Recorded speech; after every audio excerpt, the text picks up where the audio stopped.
we've talked a lot about Senator Manchin and Senator Sinema. You seem relatively confident you can kind of get Senator Manchin on board.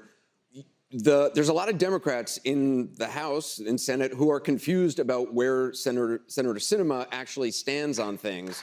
And I know she's been negotiating directly with you and the White House. What is your read on her? And obviously, you need her to remain positive in your direction, so I don't know what you're going to say. But what is your read on her? Do you know where she stands? First of all, she's smart as the devil, number one. Number two, she's very supportive of the environmental agenda in my legislation. Very supportive. She's supportive of almost all the things I mentioned relating to everything from family care to all those issues. Where she's not supportive is she says she will not raise a single penny in taxes on the corporate side and/or on wealthy people, period. And so that's where it sort of breaks down. There's a few other issues it breaks down on. But what we're trying to do is reach a point here where I'm able to present to the Senate, they're able to vote on, and the House, a serious piece of legislation that changes the dynamic for working class folks in America and middle class folks, and begins to have the very wealthy and corporate members just begin to pay their fair share. Not a lot. How we get there, we're down to 4 or 5 issues, which I'm not going to negotiate on national television, as you might guess. We'd be interested in hearing them if you want. No, I know. But all kidding aside, I think we can get there. You talked about the environmental piece. You said Senator Sinema is on board with that. Certainly, Senator Manchin is not. It gets to our next question. This is from Kobe Kong. He's originally from Anaheim, California. He's a sophomore class president at Johns Hopkins University and Democrat.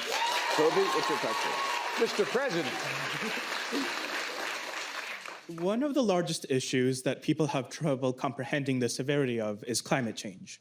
Many legislators and politicians today are lenient as they won't have to live with the future effects.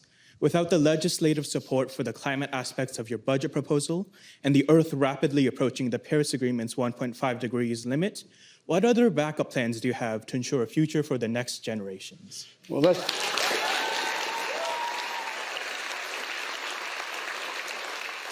Mr. President, you got it right. The existential threat to humanity is climate change. And when President Trump pulled out of the Paris Accord, which when I was with the Obama administration, we helped negotiate, the agreement was that we could not, if we reached beyond 1.5 degrees Celsius increase in temperature, we're gone. Not a joke, not a joke.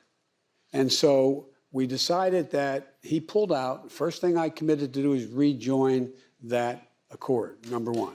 But number two, what you have to do is you look at there's multiple ways in which we can deal with climate. I'm going off to COP26 in Scotland, and in, I don't know, I guess it's 2 weeks or a week. I'm losing track of time.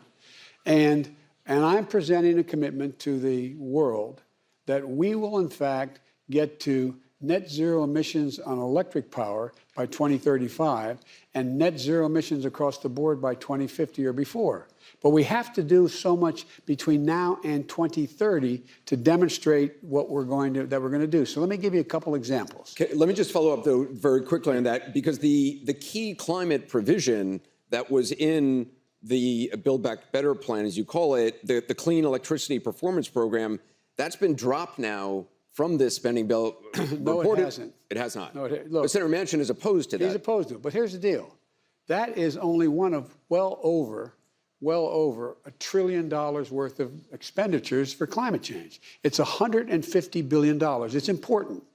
And what it says is that if, in fact, the utility doesn't pull back and continue to reduce the amount of carbon that they emit, that what will happen is they will end up paying a penalty. And so there's a penalty incurred. Joe Manchin's argument is, look, we still have coal in my state. You're going to eliminate it eventually. We know it's going away. We know it's going to be gone. But don't rush it so fast that my people don't have anything to do. I think that's not what we should be doing. But the fact of the matter is, we can take that $150 billion, add it to the $320 billion that's in the law now that he's prepared to support for tax incentives tax incentives to have people act in a way that they're going to be able to do the things that need to be done. For example, if you got windows that are the wind's blowing through, you get an incentive to put new windows in your home. You help get it paid. We are going to significantly reduce the cost of solar panels on your roof. We're going to continually, and for example, there's new battery technologies that are being I went out in Silicon Valley. There's a battery that's about that wide and about that thick. If you have solar power, you put that in your basement, and the sun doesn't shine for 7 days, you still have all the power you need. But the concession has been agreed to for Senator Manchin about coal in his state. Is that true?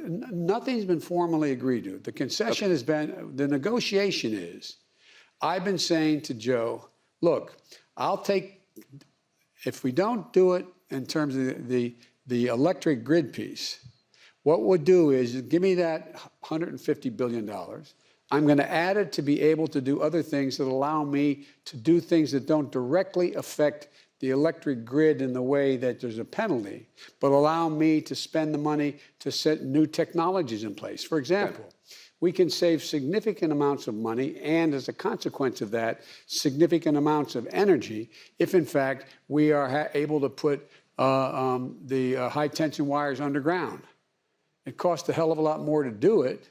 It creates real good jobs. It creates a hell of a lot more to do it. But, in fact, it would do a lot to keep things from happening that are dangerous. Half the forest fires out west are those towers coming down, setting fire, et cetera. So there's a lot of things. Joe is open to my convincing him that I can use it to increase environmental progress without it being that particular deal.